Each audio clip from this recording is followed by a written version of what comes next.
बिस्मिल्लाहिर्रहमानिर्रहीम। Students, exercise 11C जो कि क्वेश्चन 1 to 2 हम सोल्व कर चुके थे। आज क्वेश्चन नंबर 3, 4 और 5 करना है। क्वेश्चन नंबर 4 लिखा हुआ है।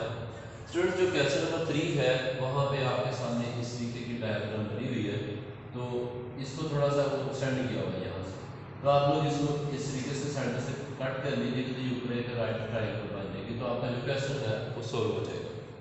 अब जो क्वेश्चन नंबर 4 है इसमें वो क्या कहता है और इसको हमने किस तरीके से सोल्व करना है। स्टूडेंट्स, इसके लिए जरा देखें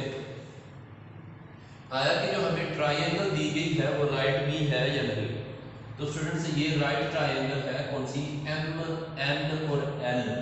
और अगर हम डिस्कस करें एम, एन एंड एच तो ये भी राइट ट्रायंगल है, लेकिन अगर हम डिस्कस करें M, H and L triangle की तो तब ये राइट एंगल ट्रायंगल नहीं रहती। अगर स्टूडेंट्स ये राइट एंगल ट्रायंगल नहीं रहती तो ना तो हम इस पर पाइथागोरस थ्योरम अप्लाई कर सकते हैं और ना ही हम इसके ऊपर ट्रिग्नोमेट्रिक रेशियोज को अप्लाई कर सकते हैं। तो हमें ये एंगल फाइंड आउट करना है एम एल एन, मींस के सेंट्रल एंगल जो एन पर बन रहा है, एम से स्टार्ट होता है, एन पर जो एंगल बनता है और एन तक जाता है। एम, एन और एन, ये वाला एंगल हमसे डिमांड कर रहा है कि ये हम एंगल उसे फाइंड आउट करके दें। अगर स्टूडेंट्स ये ट्रायंगल जो है एम, एच एंड एल ये राइट होती तो ये दो लेंथ हमें दी हुई थी, तो एक एंगल हम ट्रिग्नोमेट्रिक रेशियोज को अप्लाई करके निकाल सकते थे। लेकिन स्टूडेंट्स, अगर ये टोटल एंगल हमें दे देता तो तब भी हमारे पास ये राइट ट्रायंगल टोटल थी, एक एंगल दिया हुआ था, एक साइड दी हुई थी, एक साइड ये दी हुई थी और दूसरा कोई भी एंगल हम निकाल, अगर ये 90 का है, ये टोटल एंगल दिया होता तो यहाँ से तीसरा एंगल हम 180 में से ये दोनों माइनस करके वो वाला एंगल फाइंड आउट कर सकते थे। लेकिन अब स्टूडेंट्स काम थोड़ा सा डिस्टर्ब हो गया है। पार्ट 1 के लिए हम क्या करते हैं, यहाँ से पहले पार्ट 1 के लिए हम सोल्व कर रहे हैं।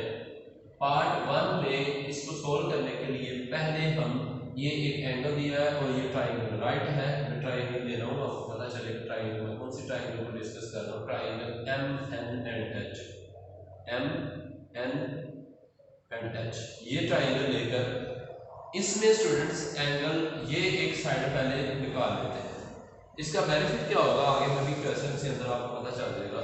ये साइड हम निकालते हैं और एंगल ये वाला यूज करते हैं। एंगल के साथ जो साइड है, जो सबसे ग्रेटर साइड है वो तो हाइपोटेनस हो जाएगा, जो एंगल के साथ एडजेसेंट साइड होती है वो आपका बेस कहलाता होता है।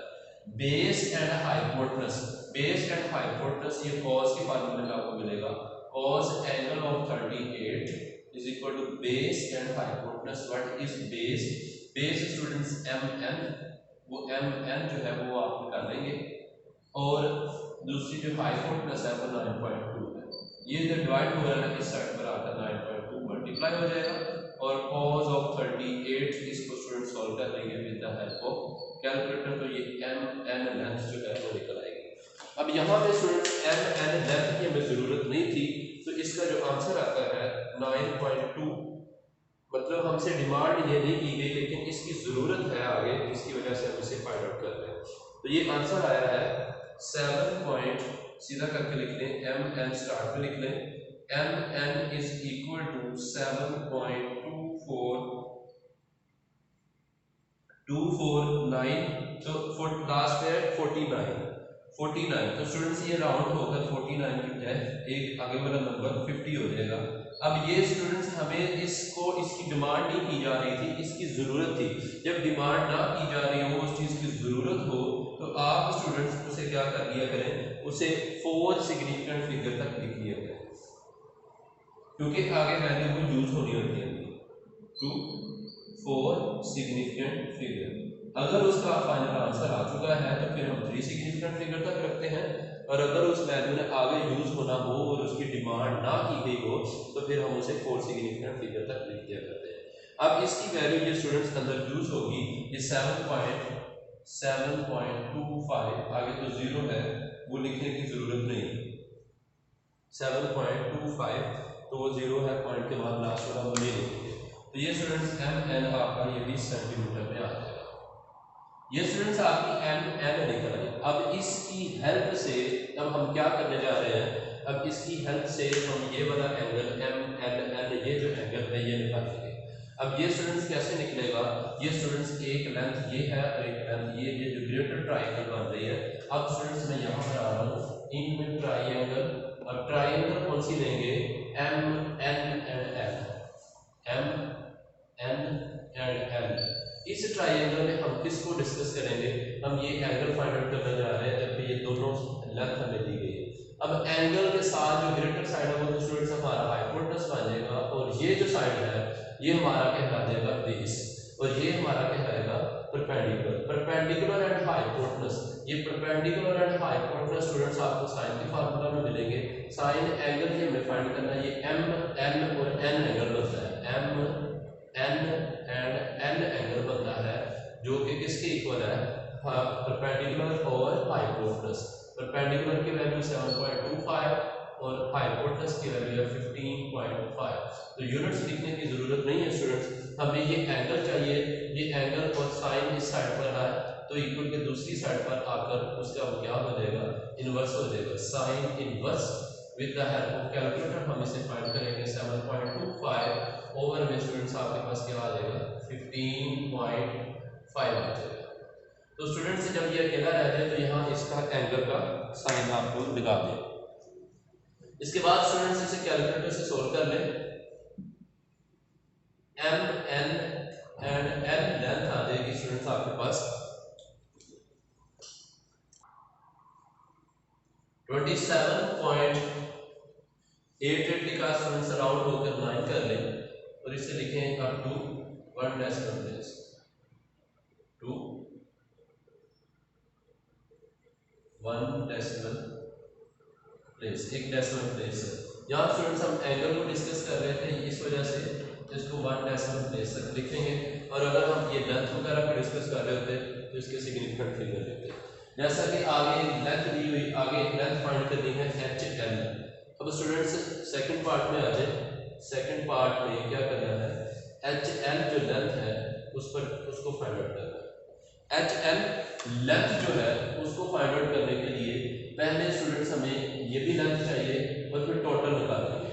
टोटल निकालने के बाद ये मुझे 10 से सब्ट्रैक्ट करवा दें क्योंकि ये जो लेंथ है ये डायरेक्टली हम इन दो से फाइंड आउट नहीं कर सकते। अभी ये आपकी आ जाएगी आगे 9th क्लास में जब आप पढ़ेंगे वो क्या नाम है D3 पढ़ेंगे तो वहाँ पर है कि अगर लेंथ गिवन हो तो फिर आप एंगल कैसे कैलकुलेट कर सकते हैं। लेकिन स्टूडेंट्स अभी आपके पास सिर्फ आपने वो वाला टॉपिक साइंस लॉ वाले टॉपिक्स नहीं पढ़े तो जब कि आपका भी लेवल आप D3 पढ़ेंगे तो उसमें ये सारी चीज़ें आ जाएंगी।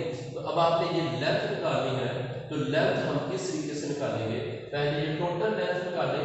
टोटल लेंथ निकालने के बाद ये वाली लेंथ आपके पास आ जाएगी और फिर इस ट्राइंगल से ये वाली लेंथ भी निकाल लें। ये लेंथ निकालने के बाद उसमें से ये सब्ट्रैक्ट कर दें। कैसे करेंगे स्टूडेंट्स, पहले ट्राइंगल ले लें, पहले चले टोटल ट्राइंगल ले लें एम एन एंड एल। ये टोटल ट्राइंगल ली एम एन एंड एल जो कि ग्रेटर ट्राइंगल थी एम एन एंड एल और उसमें से ये जो लेंथ है ये आपका ये हाइपोटेनस है, ये बेस होगा। ये अब यहाँ पे हम एंगल को डिस्कस नहीं कर रहे, पाइथागोरस थ्योरम लगाकर ये आप ये वाली लेंथ एन एल निकाल देंगे। तो ये 15.5 है, ये आपका हाइपोटेनस है, इसका स्क्वायर इज इक्वल टू यहाँ पर ये एन एल आ जाएगी एक साइड पर, एन एल का स्क्वायर प्लस तो दूसरी साइड ये है जो कि 7.25 है, इसका स्क्वायर आ जाएगा।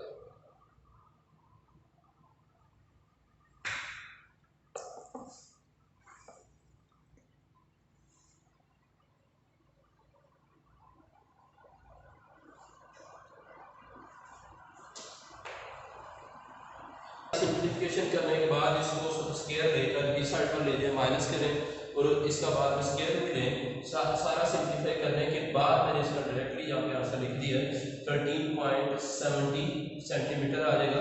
इसको फोर सिग्निफिकेंट फिगर तक इसलिए रखा है कि ये उसने डिमांड नहीं की थी, इसकी ज़रूरत थी, इसे लिखें टू 4 सिग्निफिकेंट फिगर। इसकी ज़रूरत नहीं थी, मतलब कि ज़रूरत थी, उसने डिमांड नहीं की थी। अब स्टूडेंट्स ये वाली ट्राइंगल में एन एच एंड एम मैं आगे यहाँ पे लेके जा रहा हूँ।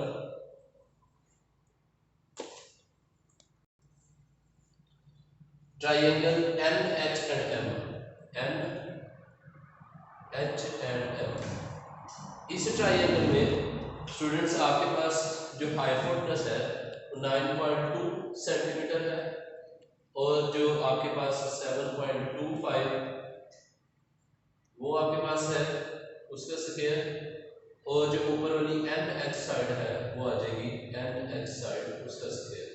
तो ये स्टूडेंट्स आप कैलकुलेटर से कैलकुलेट करने के बाद मैं डायरेक्टली इसको लिख रहा हूँ।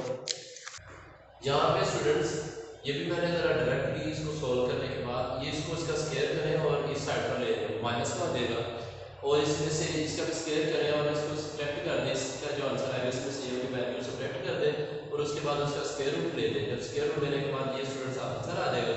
ये जो आंसर होते हैं ये 4 सिग्निफिकेंट फिगर तक लिखना होता है जिस चीज़ की डिमांड नहीं की जाती लेकिन ज़रूरत होती है। लेंथ वाइज कोई चीज़ हो, एंगल वाइज है तो फिर आप उसके डेसिमल ले सकते हैं, लेकिन हमें तो लेंथ चाहिए थी, H से लेकर L तक की लेंथ चाहिए थी। हमने क्या किया, टोटल लेंथ ली N से L, टोटल लेंथ में से NH जो थी NH वो लेंथ सब्ट्रैक्ट करवा दी तो आगे वो आपकी दूसरी जो है निकल सके। या स्टूडेंट्स इस तरीके से आपको क्वेश्चन जो कंप्लीट करें। ओके स्टूडेंट, अल्लाह हाफिज़।